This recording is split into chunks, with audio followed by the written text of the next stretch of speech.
When I went to visit my daughter-in-law's family, I asked my son to stop at a nearby supermarket so I could grab a cake. Suddenly, the cashier grabbed my hand and whispered something shocking. I slipped out the back door and started watching him. 5 minutes later. There are moments in life when a simple whisper can shatter your entire world, revealing a betrayal so deep it twists your stomach into knots. That's exactly what happened to me, Adeline Thorne, a 67-year-old widow who'd always believed in the unwavering truth of family. I was at the grocery store, just paying for a simple cake, when the cashier, an older man, probably in his 60s, suddenly grabbed my arm. His eyes, intensely fixed on mine, made me deeply uncomfortable. Then he leaned in and his words, whispered right into my ear, hit me like a physical blow. He spoke of my son and his family, saying things that left me completely paralyzed, unable to believe what I'd just heard. He let go of my arm and continued scanning groceries as if nothing out of the ordinary had happened. But I stood there, the receipt trembling in my hand, trying desperately to process the horrifying words now swirling in my head. I had to get out. I walked out the back entrance, needing fresh air, needing time to think. My heart pounded so hard I could hear it roaring in my ears. Could it be possible that this stranger was telling me the truth? Or was it just a cruel misunderstanding from someone who didn't really know my situation? I decided to hide behind some trash dumpsters near the parking lot. From there, I could observe without being seen. If what I had heard was true, I would soon know it with my own eyes. All my life, I've worked tirelessly to keep my family together. I live alone in a small downtown apartment on a pension that barely covers the basic bills.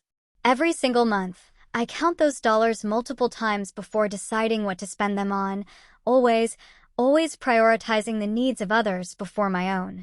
My only son, Owen, married Sienna 3 years ago. From the beginning, I found her a bit distant, but I tried to give her the benefit of the doubt, thinking it was just shyness. However, over time, I started noticing strange things about her behavior, though I never said anything. I didn't want to create conflict in my son's marriage.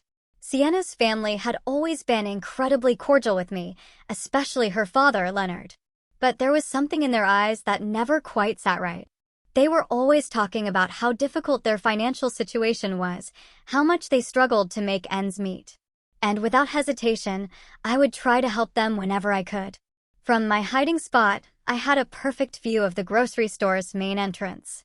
Owen was waiting for me in the car, blissfully unaware. The cashier's words echoed in my mind, an unceasing, terrifying sound. Barely 2 minutes passed when I saw something that made me doubt everything I thought I knew about my daughter-in-law's family. Leonard, Sienna's father, walked out the main entrance carrying bags that looked quite heavy, but they weren't ordinary grocery bags. No, they were from a high-end store, a place I only knew by sight, a place I had never, ever had the resources to shop at.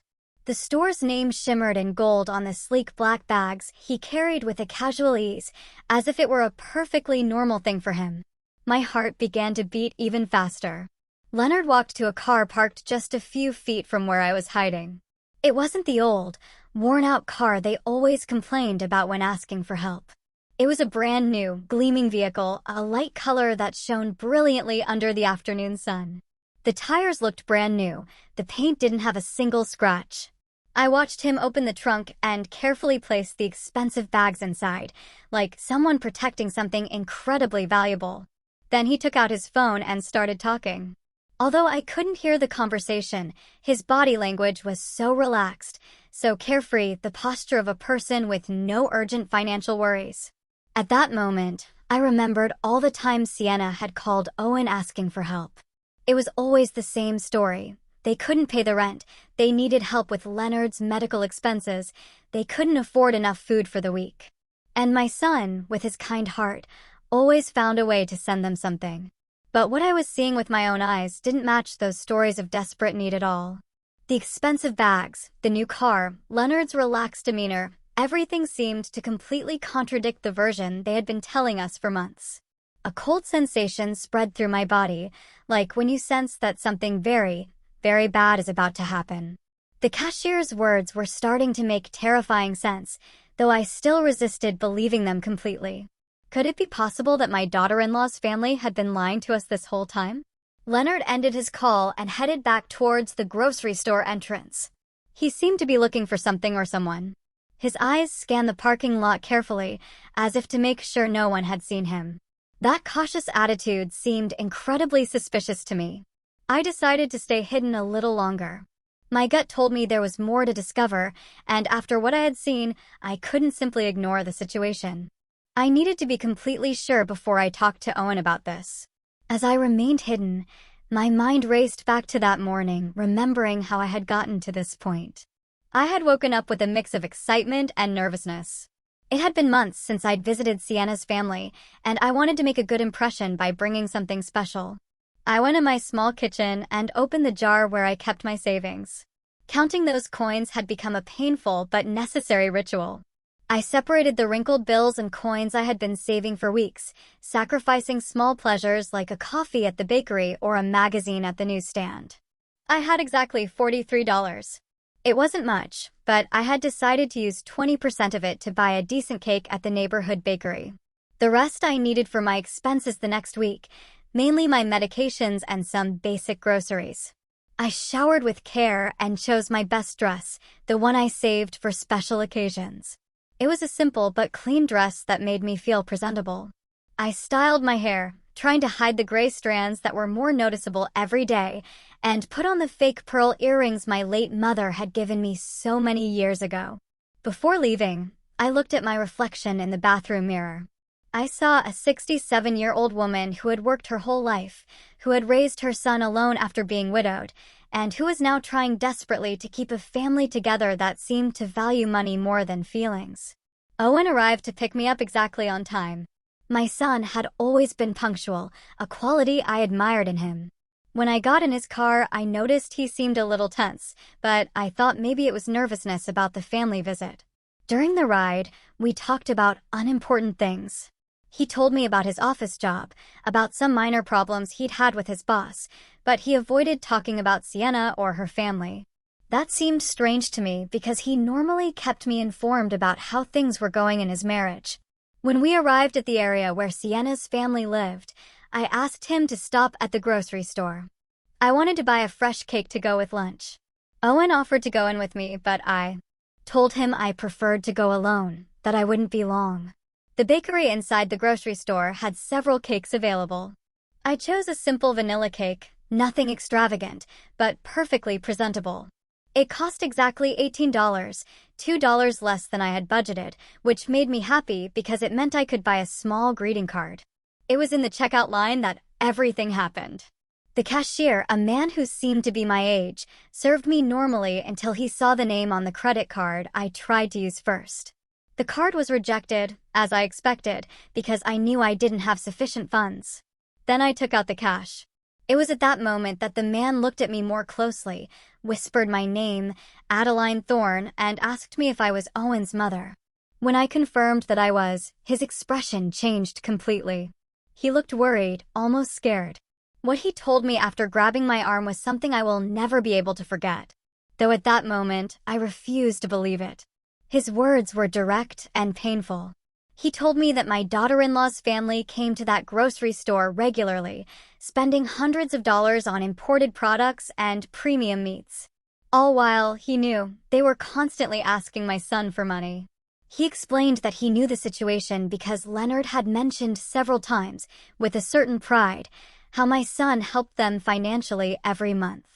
The cashier told me he had seen Leonard buy bottles of wine that cost more than I spent on food for a whole week. He also told me that Sienna frequently bought expensive beauty products and designer clothes there, always paying in cash. He told me it seemed unfair that a family who gave themselves those luxuries was taking advantage of the generosity of a hard-working son and his elderly mother. The man explained that he had decided to talk to me because he had seen me carefully counting my coins to pay for a simple cake, while they spent without a care on luxury items. He told me that his own mother had gone through a similar situation and that he regretted not having acted in time. After hearing this, I left the grocery store completely confused. My mind refused to fully process what I had heard. For years, I had trusted the word of Sienna and her family. I had watched my son worry about them, work extra hours to send them money, and I myself had contributed with the little I had on several occasions. But the cashier's words had planted a seed of doubt that was growing rapidly in my heart. That's why I decided to hide and observe. I needed to see with my own eyes if what I had been told was true. Because the consequences of that information were too serious to act on based on rumors alone. From my hiding spot behind the dumpsters, I could see everything happening in the parking lot perfectly.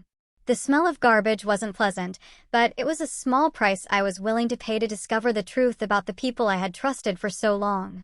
When I saw Leonard come out of the grocery store with those expensive bags, my heart tightened in my chest. The bags were from a store I knew only by its reputation for high prices. A single purchase there could easily cost me a whole month's grocery budget. Leonard walked with the confidence of someone who has no financial worries. His clothes were new, his shoes shined, and his watch looked expensive, even from where I was. Nothing about his appearance suggested the desperate poverty they always talked about. The car he put the groceries in was definitely new. The paint gleamed under the sun, and the tires looked freshly bought. I mentally calculated that a vehicle like that could cost more money than I had seen put together in my whole life. How was it possible that someone who had a car like that would need constant financial help? As I watched him talk on the phone, I noticed that his conversation was relaxed, even cheerful. It didn't seem to be the call of someone worried about financial problems. His body language was that of a satisfied person, comfortable with his situation. At that moment, all the small inconsistencies I had noticed over the past few months began to make sickening sense. The time Sienna had casually mentioned expensive restaurants where she had eaten, justifying it as invitations from friends. The comments about new clothes she had supposedly gotten on incredible sales. The social media photos that showed a lifestyle that didn't match their constant requests for help. Leonard ended his phone call and started walking back towards the grocery store entrance. His movements were confident, unhurried, like someone who had all the time in the world. That gave me the chance to analyze his appearance and behavior better from my hiding spot. Not only were his clothes new, but they were of good quality. The shirt he was wearing had that perfect cut you only get at specialty stores, and his pants were impeccably ironed. Even his shoes, which I could see better as he got closer to my position, seemed to be genuine and expensive leather. While I was waiting to see what else would happen, I heard voices coming from my right. Two elderly women were talking as they pushed their shopping carts toward their cars. At first, I didn't pay attention, but when they mentioned Sienna's name, my ears perked up immediately. Did you see the new dress Sienna was wearing at the mall yesterday? One of them, a woman with gray hair who looked my age, said. It must have cost at least $200. I saw an identical one in that expensive store on the second floor. The other woman, thinner and wearing glasses, responded with a knowing tone. And that's not all, Hermione. I also saw her buying beauty products at that French store. My granddaughter works there and told me that Sienna is a frequent customer. She spends as if money were raining from the sky. My heart started beating even faster. These women were talking about the same Sienna who constantly told my son they didn't have money for basic expenses. The same one who had called last week asking for help to buy medicine for her father. Hermione continued, what strikes me most is how she's always buying new things, but then goes around the neighborhood saying they're going through very difficult financial times. My friend Leonard works at the bank and told me the deposits they received don't match the story of poverty they're telling at all. Oh, Hermione, but that's gossip, the other woman replied, though in a tone that suggested she had her own doubts. Although I must admit, it seems strange to me that they can afford the rent on that big house if they're really as bad off financially as they say. Gossip. Hermione scoffed. My daughter lives on the same block as them and tells me that almost every week, delivery trucks with groceries from the most expensive grocery store in the city arrive. Purchases that any of us would take months to be able to afford. The two women continued walking away as they talked, but I could hear a few more fragments of their conversation. They mentioned something about parties Sienna's family had recently organized. Parties with abundant high-quality food, imported wines, and expensive decorations. Every word I heard was like a stab in my heart. For months, I had been feeling sorry for that family, worrying about their well-being. asking my son to help them when he could, and even contributing my own small savings on several occasions. I remembered the time Sienna had called me directly, crying on the phone, telling me they needed urgent help to pay for Leonard's doctor. She had told me they had to choose between buying medicine or food and that they didn't know what to do. That night, I couldn't sleep thinking about their suffering. The next day, I had gone to the bank and withdrawn $150 from my emergency savings, money I had been saving for a possible medical emergency of my own. But I decided to give it to her because I couldn't bear the thought of them suffering when I could help.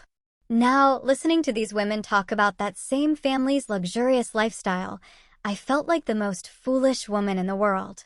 How could I have been so naive? How had I not seen the signs that were apparently obvious to the whole neighborhood? Leonard came out of the grocery store again, this time with a smaller bag. He headed back to his car, but this time he stopped to talk to a man who was washing a car nearby. I couldn't hear the conversation, but they both seemed relaxed and friendly. The man Leonard was talking to wore work clothes, but you could tell he respected Leonard. His body language suggested that Leonard was someone of a certain status in the neighborhood, someone who commanded respect, possibly because of his financial situation. After a few minutes, I saw Leonard hand the man something. From my distance, it looked like money. Several bills that he handed over without apparent effort. If they were truly going through financial difficulties, as they claimed, how could he afford to give money to strangers so easily? At that moment, my phone vibrated. It was a text message from Owen, asking me what had happened, why I was taking so long at the grocery store. I had completely forgotten about him, still waiting for me in the car, probably worried about my delay. I quickly replied that I was on my way out, that I had been in a very long line. A lie. Lying to my own son hurt, but I needed more time to process everything I had seen and heard. I couldn't get back to his car and tell him my suspicions immediately without more evidence. As I was writing the message, Leonard said goodbye to the man and got into his car. The engine started with a smooth, powerful sound, confirming that it was a good quality and probably recent vehicle. I watched him leave the parking lot with a tranquility that completely contrasted with the image of financial desperation his family had been projecting. I decided to leave my hiding place and walk toward where Owen was. I needed to act normally, at least for now. But my mind was already working, trying to recall all the strange details I had overlooked in recent months. All the small signs that now took on a completely different meaning. When I got to the car, Owen looked at me with concern. "Mom, are you okay? You look pale," he said as I settled into the passenger seat. "Did it take them a long time to check you out?" "Just the line, son," I replied, trying to keep my voice steady. You know how grocery stores are on weekends. But inside, my heart was beating so hard I was afraid he could hear it. Owen started the car, and we began heading to Sienna's family's house. During the ride, I tried to keep up a normal conversation, but my mind was still processing everything I had seen and heard at the grocery store. Every traffic light, every corner we passed, brought me closer to a meeting I now saw in a completely different light. "How's Leonard's job been lately?" I asked my son, trying to sound casual. Last time I spoke to Sienna, she said things were very difficult for him. Owen sighed as he drove. "Yeah, Mom. Sienna told me her dad had to reduce his work hours because the company he works for is having problems. That's why we've been helping them a little more these past few months." That information didn't match at all the relaxed and prosperous attitude I had observed in Leonard just a few minutes earlier. A man who was truly worried about reduced work hours wouldn't be spending money at expensive stores or handing bills to strangers in a parking lot. "And how do you feel about that, son?" I asked, watching his expression in the rearview mirror. "I know you've been working a lot of extra hours lately." "Well, Mom, they're my family now," Owen replied in a tone that mixed tiredness with resignation. "Sienna is my wife, and when you get married, you also marry into the family. If they need help, it's my duty as a son-in-law to help them." His words broke my heart. My son, the kind and hard-working man I had raised, was sacrificing his own well-being for people who, from what I had discovered, were shamelessly taking advantage of his generosity. How much longer could this situation continue without seriously affecting his own financial stability? We arrived at the neighborhood where Sienna's family lived. It was a pleasant residential area with well-maintained houses and manicured lawns. It wasn't the most luxurious neighborhood in the city, but it was definitely not a place where people living in extreme financial difficulties would reside. As Owen looked for a place to park, I was able to get a better look at Sienna's family's house. It was a two-story building with a well-decorated front lawn and a facade that had been recently painted. The windows had new curtains, and the front door looked like it had been renovated not long ago. "The house looks very well kept," I commented, trying to get more information. "Didn't you tell me they were having trouble paying for some repairs?" "Oh, yeah," Owen replied as he parked. "Leonard managed to get some extra work on weekends to make the most urgent repairs. He's been working a lot to keep the house in good condition." Another story that didn't add up. If Leonard were really working extra shifts to survive, how would he have time to go grocery shopping at an expensive store during work hours? And more importantly, how would he have money to spend on luxury goods if everything he earned was supposedly going to house repairs? We got out of the car and walked to the front door. Owen was carrying some things he had brought while I carried my cake, a mix of nervousness and curiosity growing with every step. Before we could ring the doorbell, the door opened, and Sienna appeared with a radiant smile. My first impression was one of total shock.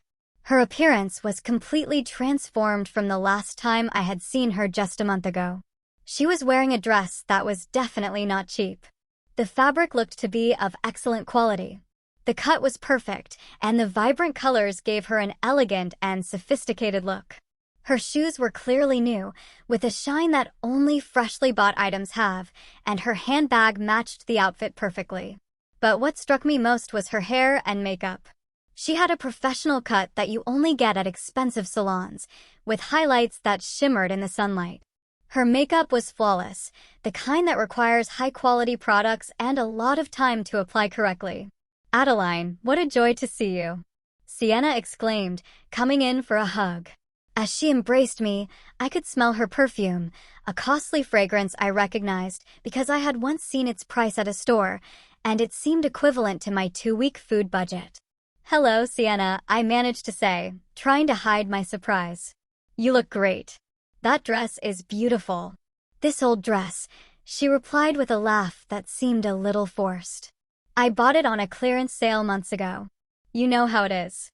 When you find good deals, you have to take advantage of them." That explanation sounded exactly like the one the woman at the grocery store had mentioned. There was always a justification for every expensive item, incredible deals, gifts from friends, second-hand purchases that looked new. How many extraordinary coincidences could one family have? We went into the house, and I immediately noticed other details that didn't fit with the story of financial difficulties. The living room had been recently redecorated. The furniture wasn't the same as I remembered from my last visit. There was a new leather sofa that looked expensive, a glass coffee table that gleamed impeccably, and several decorative objects that were definitely not cheap. On the wall was a large flat-screen TV that hadn't been there before. It was a recent model, one of those that cost several $1,000s. How could a family in a financial crisis explain the purchase of a luxury television? "Dad, look who came to visit." Sienna called towards the inside of the house. Leonard appeared from what seemed to be the kitchen, wiping his hands with a towel. When he saw me, his expression changed slightly. There was a flicker in his eyes, as if for a moment he had seen something he didn't expect, but he quickly regained his usual smile. "Adeline, so good to see you," he said, approaching to greet me. "We hope you're hungry because Sienna has prepared a delicious meal." It was the same Leonard I had seen at the grocery store just an hour before, but now he was acting as if he hadn't left the house all day. His clothes were the same, but he had put an apron over his shirt as if he had been cooking. "I brought a cake to go with it," I said, handing him the box. "I hope you like it." "What a lovely gesture," Sienna exclaimed. "But it wasn't necessary, Adeline. You know you're always welcome here without having to bring a thing." As she spoke, I could see over her shoulder into the kitchen. The counters were full of ingredients and utensils that suggested an elaborate culinary preparation. I could make out expensive-looking cuts of meat, fresh and exotic vegetables, and bottles of imported seasonings. The amount of food they were preparing could easily feed a family for several days, and the quality of the ingredients was noticeably superior to what I could afford to buy for my own meals. "Did you two prepare all this?" I asked, genuinely impressed by the abundance. "Well, we wanted to do something special for your visit," Leonard replied. "You don't get to have Owen's mother over every day. Besides, we got some ingredients on sale, so we decided to take advantage." The miraculous sales again. I began to wonder if this family had an extraordinary knack for finding deals, or if these explanations were simply a way to justify expenses they couldn't honestly explain.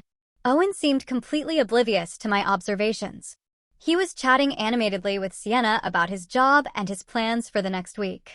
His relaxed attitude confirmed that he really believed the version of reality they had presented to him. But I could no longer ignore the evidence before my eyes. Every detail of that house, every aspect of Sienna's and Leonard's appearance, every convenient explanation, everything pointed to the same unsettling conclusion. This family was not going through the financial difficulties they claimed to be facing. During lunch, I tried to maintain a normal conversation while discreetly observing every detail that could confirm or disprove my suspicions.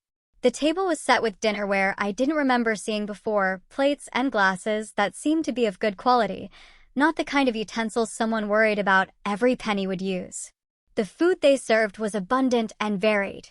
There were several main courses, elaborate salads, and side dishes that required expensive ingredients. Leonard poured wine into crystal glasses, a wine I recognized from having seen its price at the grocery store, more than $50 a bottle. "This wine is delicious," I commented, trying to get information. "Is it a special brand?" "Oh, this one," Leonard replied with a proud smile. "A friend of mine who works in imports got it for me at a special price. Normally, we couldn't afford wines like this, but when these opportunities come up, you have to take advantage." There was always a perfect explanation, always a generous friend or an incredible deal that justified every luxury. I was starting to wonder how many generous friends one family could have, and how frequent those extraordinary deals could be. While we ate, Sienna casually mentioned some plans they had for the next month. She talked about a family celebration they were organizing, an event that, as she described it, would require a considerable investment in decorations, food, and entertainment. "Sounds expensive," I said without thinking, my words slipping out. "Expensive?" Sienna laughed. "Well, we've been saving for this for months. Besides, Leonard got an extra job that will help us cover the expenses." I immediately remembered what I had seen at the grocery store just a few hours earlier. Leonard spending money as if he had no worries, buying luxury products, driving a new car. What was the truth about his work situation? "What kind of extra job did you get, Leonard?" I asked directly. For a moment, I saw an expression of discomfort cross his face, as if my question had caught him off guard, but he quickly regained his composure. "Weekend consulting," he replied vaguely. Nothing too exciting, but it helped supplement the family income. His answer was so general, it could mean anything or nothing at all.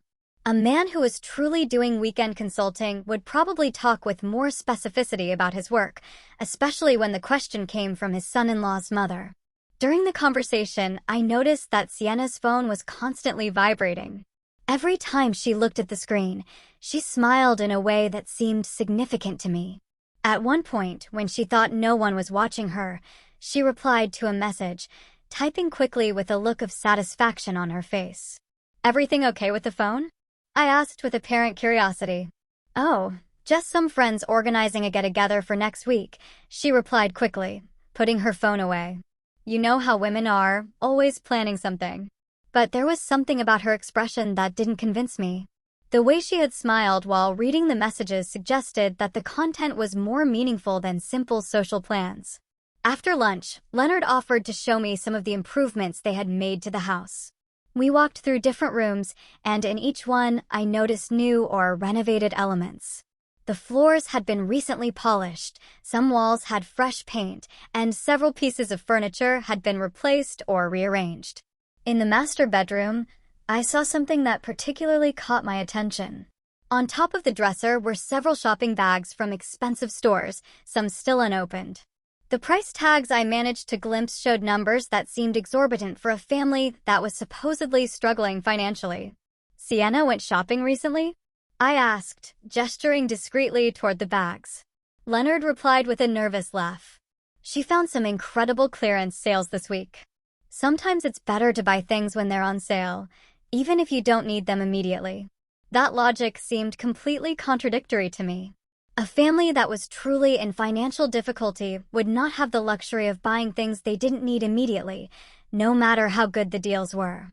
As we returned to the living room, my phone rang. It was a text message from a number I didn't recognize. When I opened it, I saw that it was from the grocery store cashier. He had gotten my number somehow and had sent me a photo. The image showed a grocery receipt from just 2 days earlier.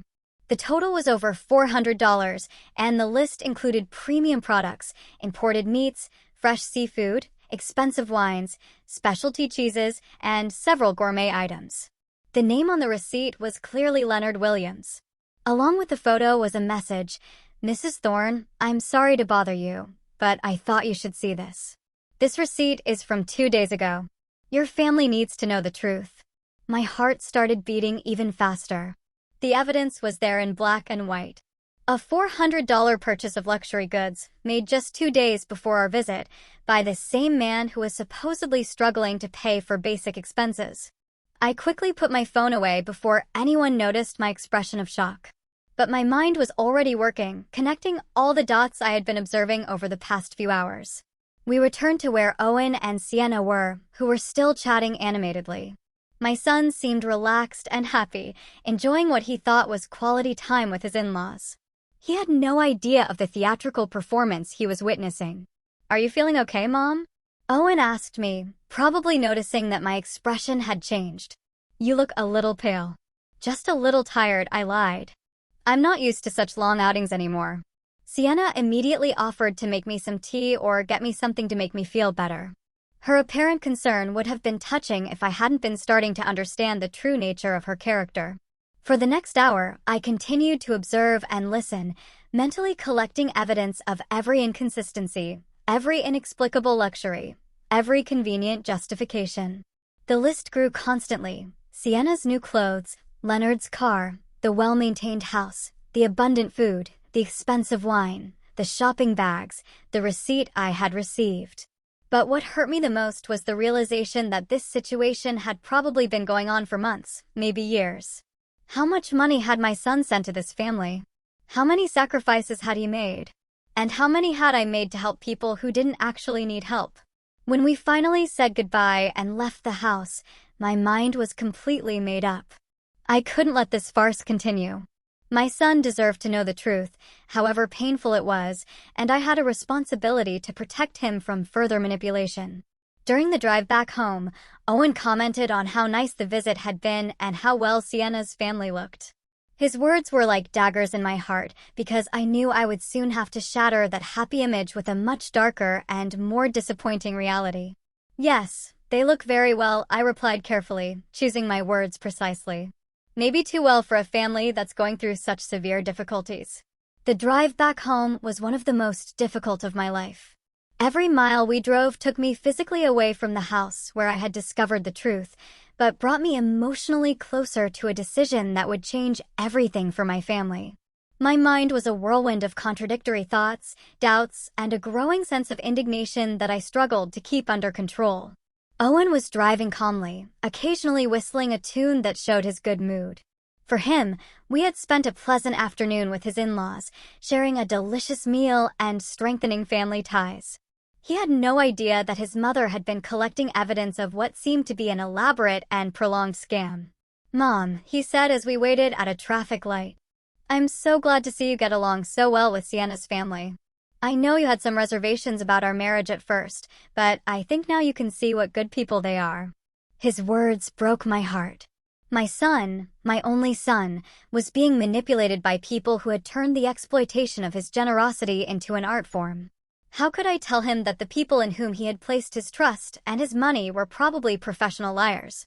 "Owen," I began carefully, "have you ever noticed anything inconsistent in the stories Sienna tells you about their financial situation?" My son glanced at me briefly before returning his gaze to the traffic. What do you mean, Mom? Inconsistent? How? Well, I continued, choosing my words very carefully. Today, I noticed they have a lot of new things in the house. The television, some furniture, Sienna's clothes. All of that costs a considerable amount of money.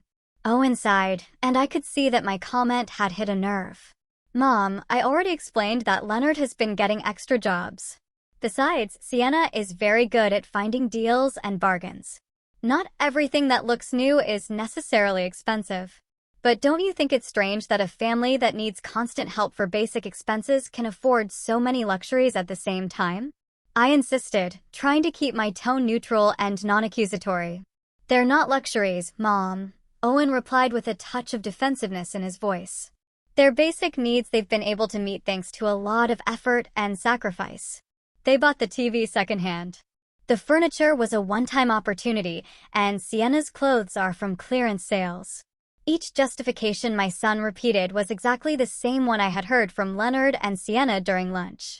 It was as if they had rehearsed these explanations to perfection, creating a consistent version of reality that could satisfy any uncomfortable question. I decided to try a different approach. Son, have you seen any receipts or documents that confirm these incredible deals? Or have you accompanied Sienna when she finds these extraordinary bargains? The question clearly made him uncomfortable. I could see his hands tighten slightly on the steering wheel. Mom, why these questions? Sienna is my wife. If she tells me she got something on sale, I believe her. Marriage is based on trust. His answer confirmed what I had begun to suspect. Owen had never seen direct evidence of these supposed deals and extra jobs.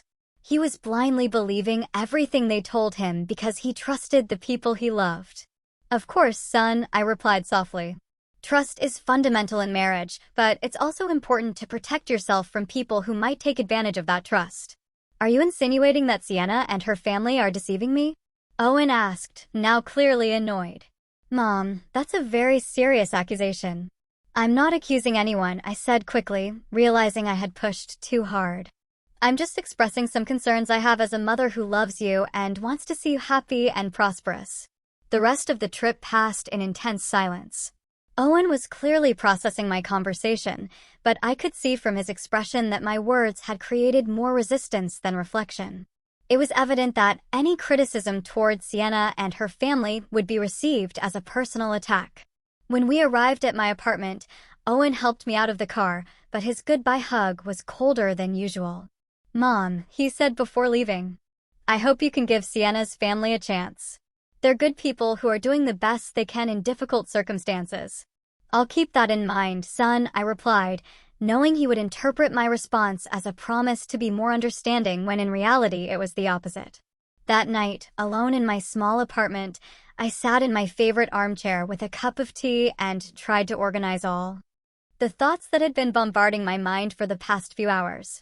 I had abundant circumstantial evidence, testimonies from neighbors, personal observations, and even a photo of the $400 grocery receipt. But I also had a son who was completely convinced that his wife and her family were victims of difficult circumstances who deserved his help and compassion. Any direct attempt to confront this belief had resulted in resistance and defensiveness. I took out my phone and looked at the photo of the receipt the grocery store cashier had sent me again. The numbers were indisputable. Over $400 in luxury goods purchased just 2 days before our visit.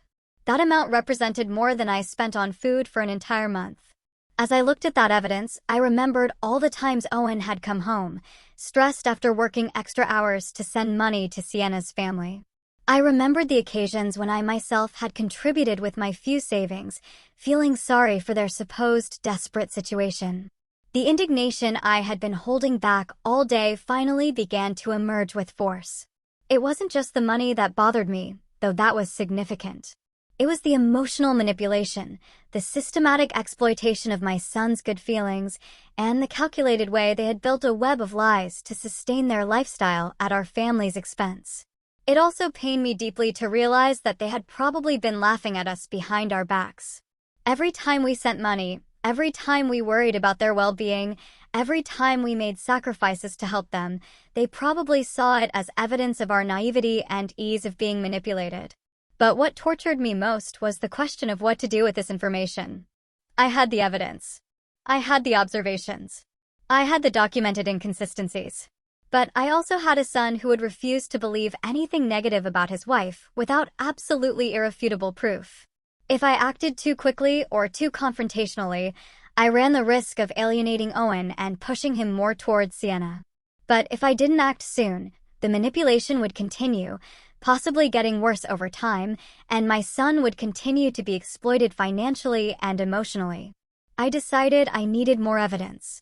Evidence that was so clear and indisputable that even Owen couldn't deny or rationalize it. I couldn't rely only on observations and suspicions. I needed concrete proof that would reveal the true nature of the people who had deceived my family. That night, before I fell asleep, I made a decision that would change the course of the events that followed. I would not directly confront Owen until I had absolutely solid evidence. Instead, I would begin my own discreet investigation, collecting proof that was impossible to deny or explain with convenient stories about miraculous deals and mysterious extra jobs. The following days were the most difficult I had experienced in years. Every interaction with Owen had become an exercise in self-control, trying to maintain normalcy while my mind constantly worked on how to address the situation I had uncovered. The evidence I had collected weighed on my conscience like a burden I couldn't share. During that week, I received 3 more messages from the grocery store cashier. Each one contained additional information that confirmed and expanded my initial suspicions. He sent me photos of other receipts for purchases made by Leonard and Sienna in recent weeks, all showing excessive spending on unnecessary and expensive products. One of the photos showed a receipt for over $600, which included 2 bottles of French champagne costing more than $100 each, imported seafood, and several gourmet cheeses. The date on the receipt was the same day Sienna had called Owen asking for urgent help to pay the rent. I also received information from Hermione, one of the women I had heard talking at the grocery store. She had gotten my phone number through a mutual friend and contacted me because she had decided I needed to know more details about the situation. Hermione told me that Sienna's family had been organizing regular parties at their house, events with professional catering and expensive decorations. She described a birthday party for Leonard that had cost, according to the guests' comments, several $1,000s in food, drinks, and entertainment. Adeline, she told me during a phone call, my daughter lives on the same block and tells me that delivery trucks with expensive purchases, clothes, appliances, furniture, are constantly arriving. It's not normal for a family that is supposedly in a financial crisis. Each new piece of information made it harder to maintain my silence. But I knew I needed the right moment and circumstances to present all of this to Owen in a way that couldn't be easily dismissed or rationalized. The moment came on a Wednesday night when Owen came to visit me after work. He looked especially tired and stressed. When I asked him what was wrong, he told me that Sienna had asked him for additional money for a medical emergency for Leonard. He needs a minor surgery, Owen explained, rubbing his temples with clear signs of tension. The insurance doesn't cover everything, and they need $200 by Friday. I've been working double shifts all week to be able to get the money together. That was the last straw. $200 for a supposed medical emergency requested by the same family that had spent $600 on champagne and seafood just a few days earlier. I couldn't let my son sacrifice himself anymore for these elaborate lies. Owen, I said, taking his hands in mine. I need to show you something. But before I do, I want you to know that I'm doing this because I love you and because I can't stand to see you being hurt. I took out my phone and showed him the first photo of the $400 receipt. His eyes widened when he saw the date and the total. But before he could speak, I showed him the other photos I had received during the week. Mom, where did you get this? Owen asked, looking at the images with an expression that mixed confusion and denial. And how do you know these receipts are real? I explained my encounter with the grocery store cashier, the conversations I had overheard from the neighbors, and all the observations I had made during our visit. I spoke slowly and carefully, presenting each piece of evidence logically and chronologically. But there has to be an explanation, Owen insisted, although his voice no longer sounded as convinced as before. Maybe Leonard had a good month at work. Or maybe they received money from another source. Son, I replied gently.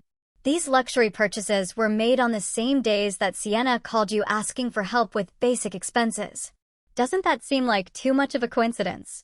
I could see the realization starting to sink into his mind. His eyes moved between the photos on my phone and my face, looking for some way to reconcile what he was seeing with what he had believed for so long. Besides, I continued, showing him the information I had gotten about the expensive parties. The neighbors have seen how this family really lives. It's not the story of desperate poverty they've been telling you. Owen got up from his chair and started pacing my small living room. I could see his mind working, recalling past conversations, broken promises, and small inconsistencies that he had probably ignored or rationalized before. But why would they do this? He finally asked in a voice that sounded completely defeated. Why would Sienna lie to me about something so important? Because it worked, I replied honestly. Because you've been sending the money regularly without asking questions, trusting their word. For them, you're a reliable source of additional income that they can use to maintain a lifestyle they couldn't otherwise afford. Tears began to form in my son's eyes.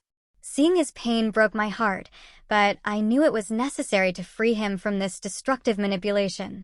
How much money have I given them in total? He asked, though he seemed afraid of the answer. We had reached the moment of complete truth. According to what you've told me over the past few months, probably more than $5,000, and that's not counting the help I've given them myself. The number hit him like a physical punch. $5,000 represented months of extra work, personal sacrifices, and lost opportunities for his own future. All given to people who had been systematically deceiving him. I need to talk to Sienna, he said finally, with a determination I hadn't heard in his voice in a long time. I need to confront her with this information and hear her explanation. Are you sure you're ready for that conversation? I asked him. Once you put this information on the table, there will be no turning back. Your relationship will change forever, no matter what her answer is. Owen was silent for several minutes, looking at the photos on my phone over and over again. I could see him processing not only the financial evidence, but also the emotional implications of having been deceived by the person he loved. Mom, he said finally, thank you for showing me this. I know it must have been difficult for you to decide whether to tell me or not, but you were right. I needed to know the truth. I hugged him tightly, feeling both relief and worry about what would come next. The truth had finally come to light. But now came the most difficult part, facing the consequences of years of lies and manipulation. What are you going to do now? I asked. I'm going home tonight, and I'm going to have a very serious conversation with my wife, Owen replied with a firmness he hadn't shown in months. And depending on what she says, I'm going to make some important decisions about our future. Owen left my apartment that night with a determination I hadn't seen in him for months. I stayed awake very late, unable to sleep, wondering how the confrontation between my son and his wife would unfold. I knew the next few hours would be crucial for the future of our family. At 2 o'clock in the morning, my phone rang. It was Owen, and his voice sounded completely different when I answered. There was a mix of pain, anger, and something that sounded like relief. Mom, he said without preamble. You were right about everything, completely. What happened, son? I asked, although from his tone, I could already imagine that the confrontation had not gone well for Sienna. When I got home, I decided to check some things before I talked to her. I went to our room and looked through her things, something I had never done before because I trusted her completely. What I found left me speechless. Owen told me that he had found several shopping bags hidden in the closet, all from expensive stores, with receipts that showed hundreds of dollars in expenses for clothes and accessories. He also found jewelry he had never seen Sienna wear, still with their original price tags. But that wasn't the worst part, Mom.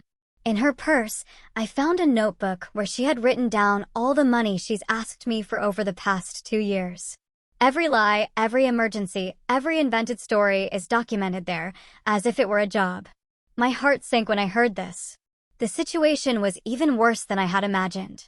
Not only had they been lying about their financial situation, but they had been keeping a detailed record of their scam as if it were a legitimate business. And what else was in that notebook? I asked, although I feared the answer. Plans to ask for more money, Owen replied bitterly. She had noted that the next story would be a dental emergency for her mother that would cost $1,800. She also had notes on how to make me feel guilty if I doubted her or asked too many questions. The cold calculation of it all sickened me. They weren't mistakes or misunderstandings. It had been a systematic manipulation designed specifically to exploit my son's good feelings. And when did you confront her with all this? I asked. At first, she tried to deny everything, Owen continued. She said the purchases were gifts from friends, that the notebook was just to keep track of household expenses, that I was misinterpreting everything. But when I showed her the photos you had of the grocery store receipts, her strategy changed completely. How did it change? She got furious. She yelled at me that I had no right to go through her things, that my family had never really accepted her, and that it was all your fault for putting ideas in my head. She said I had always been a meddling mother-in-law who wanted to destroy our marriage. Those accusations hurt, but they didn't surprise me. It was typical of professional manipulators to try to turn the situation around and become the victims when confronted with evidence of their lies. But what impacted me most, Owen continued, was when she finally admitted the truth. She told me that her family had never been in a financial crisis, that Leonard has a stable job that pays well, and that it had all been a strategy to take advantage of my generosity. She used that word specifically, take advantage. Exactly that word, Mom. She said I was easy to convince and that my family had money that we could afford to share, as if we were responsible for maintaining their luxurious lifestyle. The conversation continued for over an hour. Owen told me every detail of the confrontation, every lie that had been revealed, every manipulation that had finally been exposed. The picture that emerged was of a family that had turned deception into a way of life. I also called Leonard during the argument, Owen told me. I wanted to hear his version of events. At first, he tried to stick to the original story, but when I told him I already knew the truth, he also admitted everything. And what did Leonard say? He said that they had decided from the beginning that I was a good match for Sienna because I had a stable job and a family that could help them financially. He told me it was never personal, that it was just business, as if that made everything okay.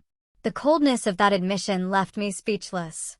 Not only had they deceived my son, but they had seen him from the beginning as a source of income, not as a human being with his own feelings and needs. And what did Sienna say when her father admitted everything? I asked. That was the most revealing part of the whole night, Owen replied with a bitter laugh. She got mad at him for ruining the plan.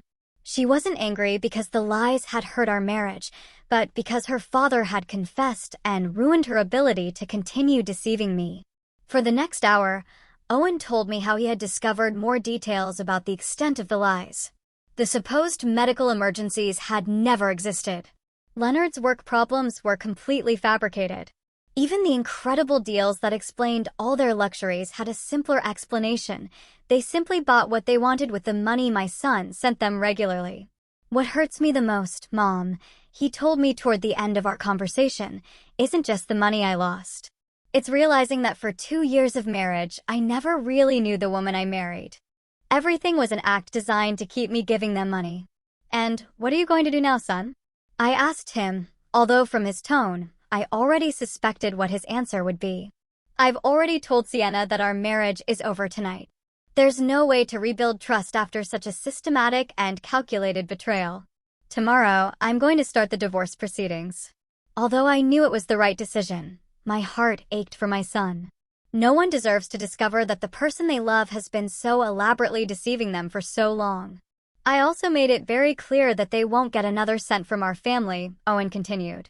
And I told her that if they try to contact you asking for help, you should tell them exactly what I think of their methods.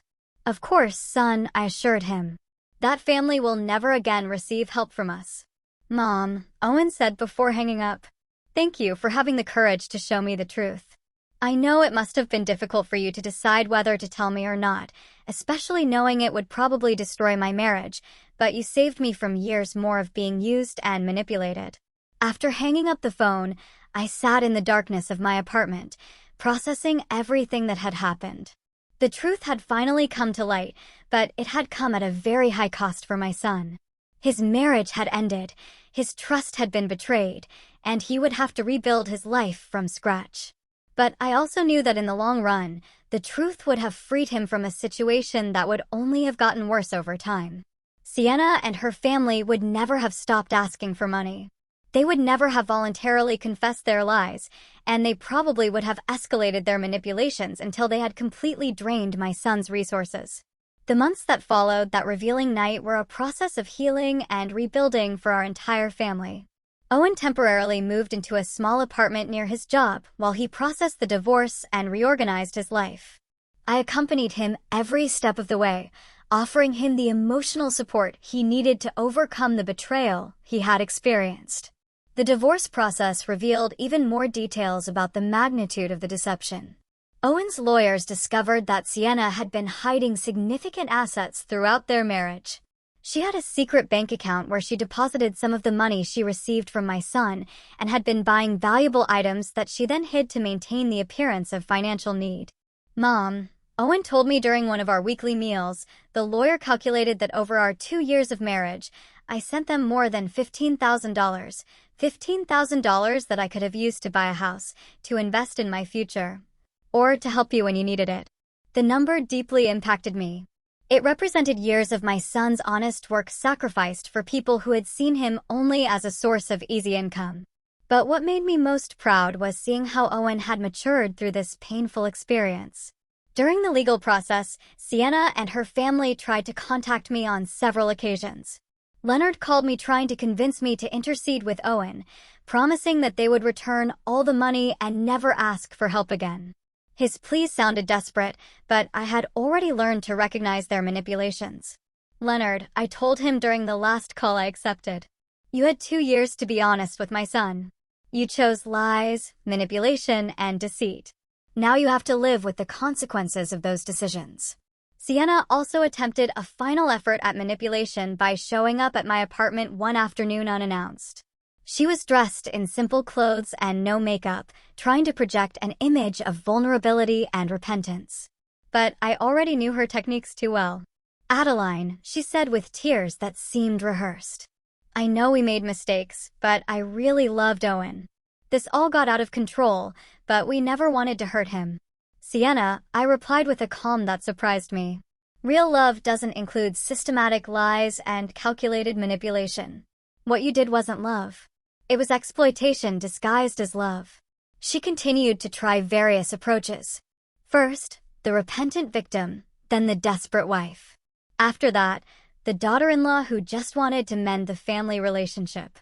But every strategy she tried only confirmed what I already knew about her true nature. The money you took from my son isn't just money, I explained to her. It represented his trust, his future, and his ability to believe in the people he loves. That can't be returned with apologies or promises. Finally, after more than an hour of failed manipulation attempts, Sienna showed her true colors. Her expression changed completely, and she told me coldly, I always knew you were the problem in this marriage. Owen would have been happy if you hadn't meddled. Maybe, I replied calmly, but he would have been happy while being deceived and exploited. I prefer him to be temporarily unhappy but free, than happy but used. After that confrontation, I never heard from Sienna or her family again.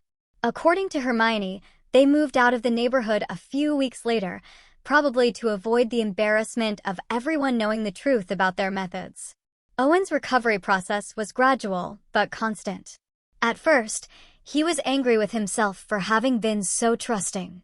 But with time and perspective, he began to understand that his generosity and trust were not weaknesses, but valuable qualities that had been exploited by unscrupulous people. Mom, he told me during a dinner near his new apartment. I've been thinking about everything that happened, and I realize I learned something important. Generosity must be accompanied by wisdom, and trust must be earned and maintained, not given blindly. With the money he no longer had to send to Sienna's family, Owen was able to start rebuilding his finances. He opened a savings account, began investing in his professional future, and for the first time in years, he could enjoy small luxuries without feeling guilty. He also helped me improve my own situation.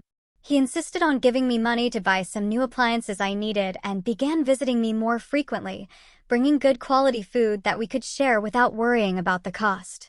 It's ironic, he reflected one day as we shared a meal he had bought. All this time, I was worried about helping a family that didn't need help, while you, who really could have used more support, never asked for anything. That observation deeply moved me. During the years of Sienna's manipulation, I had watched my son exhaust himself, trying to meet constant demands for money, while I remained silent about my own needs so as not to add more pressure to his life. 6 months after the divorce, Owen had found a new balance in his life. He had learned to be more cautious without becoming cynical, wiser without losing his ability to trust the people who truly deserved his trust. "Mom," he told me during one of our Sunday walks in the park, "I want to thank you again for having the courage to show me the truth. I know it was difficult for you to decide whether to intervene or not." "Son," I replied, "a mother must always protect her children, even when it hurts. My job isn't just to love you, but also to make sure the people you say you love truly deserve you."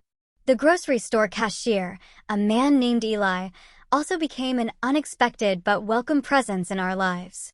One day, he came to visit me to ask how things had turned out, and we ended up talking for hours about the importance of speaking up when we see injustices, even if it's uncomfortable to do so. "You know, Mrs. Thorne," Eli told me before he left, "my mother went through a similar situation years ago, and no one had the courage to tell her the truth. When everything was finally discovered, she had already lost all her life savings. That's why I decided to talk to you. Some truths hurt, but silence hurts more." Now, when I look back on everything that happened, I feel a mix of pain for what my son had to suffer, but also a deep pride for the strength he showed in facing the truth and making the right decisions. I learned that true family love sometimes requires the courage to speak difficult truths, to confront uncomfortable situations, and to protect the people we love, even when it means destroying illusions they prefer to keep. That day when I heard those strange words at the grocery store and decided to observe instead of ignore, I changed the course of our lives forever. It was one of the most difficult decisions I've ever made, but also one of the most correct. Today, Owen is a wiser, stronger man who is more aware of his own worth. He is no longer the victim of professional manipulators, but someone who has learned to set healthy boundaries and to value his own generosity enough not to allow it to be exploited. And I, Adeline Thorne, at 69 years old, learned that it's never too late to be brave, to stand up for what's right, and to protect those we love.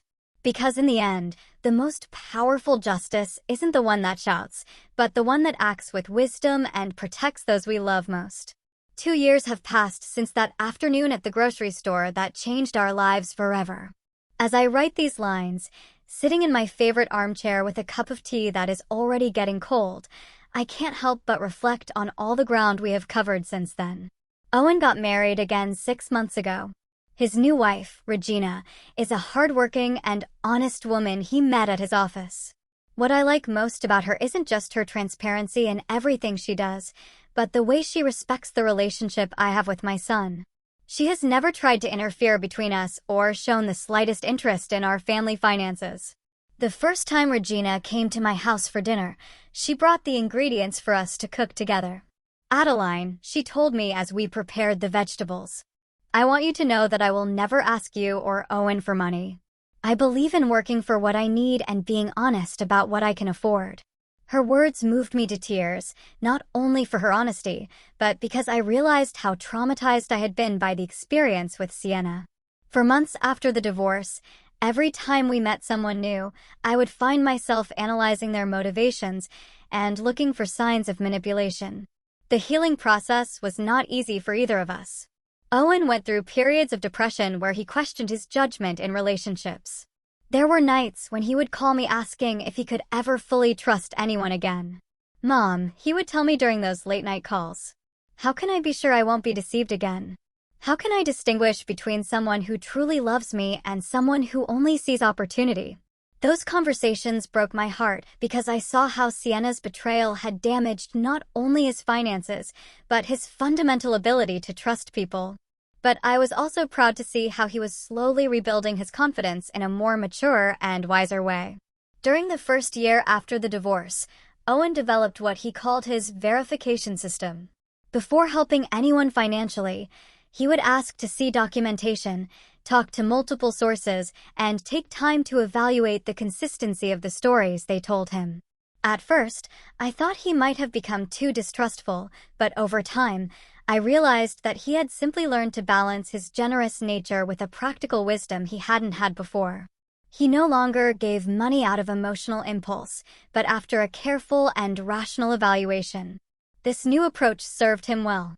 When a coworker asked him for help for a supposed family emergency, instead of sending money immediately, Owen asked to see medical documents and spoke directly to the hospital mentioned. It turned out that the story was false and his coworker was trying to get money for gambling. "Mom," he told me after discovering that lie, 2 years ago, I would have sent the money without asking a single question. Now I understand that verifying isn't distrusting. It's protecting yourself from people who seek to take advantage of the kindness of others. For my part, I also had to process my own feelings about what had happened. For months, I felt guilty for having waited so long to say something, wondering how much money we could have saved if I had acted sooner. But with time and perspective, I came to understand that I acted at the right time, when I had enough evidence to be convincing. The grocery store cashier who initially alerted me to the situation became a dear friend to our family. He and his wife, Marlene, visit us regularly, and we have developed a friendship based on shared values of honesty and mutual support. You know, Adeline, Eli told me during one of his visits, what I admire most about this whole situation is how you handled the truth. Many people would have made a scene, yelled, or sought revenge. But you simply presented the facts and let the truth do its job. His words made me reflect on something important I had learned throughout this process, that silent dignity is more powerful than noisy revenge. I never sought to hurt Sienna or her family. I simply stopped allowing them to hurt us. Hermione, the neighbor who had given me additional information about Sienna's family, also became a close friend. She helped me understand that what we had experienced wasn't unusual. That many families suffer this kind of manipulation, especially when the children are generous and trusting. My son-in-law works in social services, Hermione told me during one of our conversations, and he told me that these kinds of family scams are more common than people think. There are people who have turned the manipulation of kind-hearted relatives into a way of life. This perspective helped me understand that we hadn't been particularly naive or foolish. We had simply been targets of people who were experts at exploiting emotions and family ties. The financial impact of the deception was significant but manageable. Owen calculated that in total we had lost around $15,000 when my contribution and some loans he had made, which were never returned, were included. However, once the flow of money to that family stopped, our financial situation improved dramatically. With the money he no longer had to send monthly, Owen was able to save for a down payment on a small house. He asked me to live with him and Regina, but I prefer to maintain my independence in my own apartment. Although now, with better furniture and appliances that he insisted on buying for me. "Mom," he told me when he brought the new refrigerator. "For years, I watched you count coins while I sent hundreds of dollars to people who didn't need them. Now, it's your turn to have the things you deserve." Regina turned out to be not only a good wife to Owen, but also a considerate daughter-in-law to me. She never tries to compete with my place in my son's life and always includes me in her family plans and decisions. The difference from Sienna's attitude is so marked that sometimes I find it hard to believe both women exist in the same world. Last month, Regina confided that they are expecting their first child. The news filled me with a pure joy I hadn't felt in years. This grandson or granddaughter will grow up in a home where honesty and integrity are fundamental values, very different from the environment of lies and manipulation that would have existed if Owen had remained with Sienna. "I want our child to know you as the grandmother who had the courage to protect our family," Regina told me while holding my hand. "Owen has told me the whole story, and I deeply admire what you did. Sometimes I wonder what would have happened if I had never decided to hide behind those trash dumpsters to watch Leonard. How long would the deception have continued? Would Owen have eventually discovered the truth on his own, or would he have continued to be exploited indefinitely? I'll probably never know the answer to those questions. But what I do know is that the courage to face uncomfortable truths is one of the most important responsibilities we have toward the people we love. In these 2 years, I have reflected a lot on the signs I ignored for so long. The small details that didn't add up, the overly convenient explanations, the way Sienna always had a perfect story for every situation. Now I understand that my inner instinct had been trying to alert me for months. But I had silenced those doubts because I didn't want to create conflict. I have learned that maintaining family peace should not come at the cost of allowing the family to be exploited. Sometimes the greatest act of love is to create the necessary conflict to protect the people who matter most. Today, at 69 years old, I feel wiser and stronger than I have in decades, not only because I helped save my son from a destructive situation, but because I proved that it is never too late to be brave, to stand up for what is right, and to protect those we love. The experience taught me that true strength isn't in avoiding problems, but in facing them with dignity when necessary, and that sometimes the most difficult decisions are also the most correct ones, even if their full impact can only be appreciated with the passage of time. As I finish writing these reflections, I can hear Owen and Regina laughing in the kitchen, preparing the Sunday dinner we will share in a few minutes. It is the sound of a genuine family, built on solid foundations of honesty and mutual respect. That sound is worth more than all the dollars we lost during the years of deception. Because in the end, the most valuable thing we have isn't the money we can give, but the authentic relationships we can build and protect. And no one can ever take that away from us.